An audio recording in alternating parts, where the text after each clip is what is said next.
mnogi ljude zovem, za koje znam da su čestiti, pravi.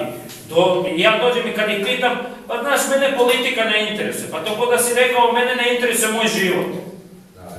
Znači, morate ljudi, da shvatite da morate da se angažujete. Niko vam neće, nijedna politička partija, vi možete da birate i da gledate šta ovi kažu, ne samo šta kažu, nego šta i rade. Znači, ako smo sve ovo već videli i videli kako je, Dveri su te koje nude nešto novo. Daj da probamo da se založimo da krenemo negdje. Vidjet ćemo, ne znam ja kako će to da se završi.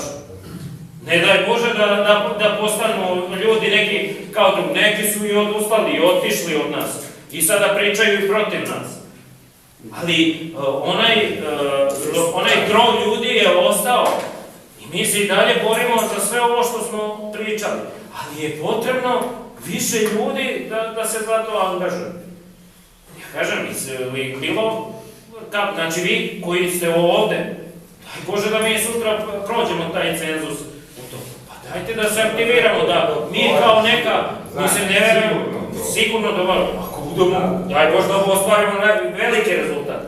Ako uspemo da uđemo, ako budemo neka opozicija, moraju ljudi da se angažuju iz svih sela. Pa onda da dođete pa da kažemo daj da taj problem neke forsiramo, konkretno.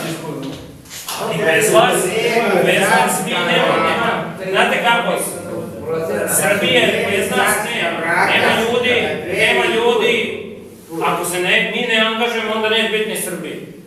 Znači ja sam zato rekao, ovo je poziv u borbu, nije ovo predizborni skup.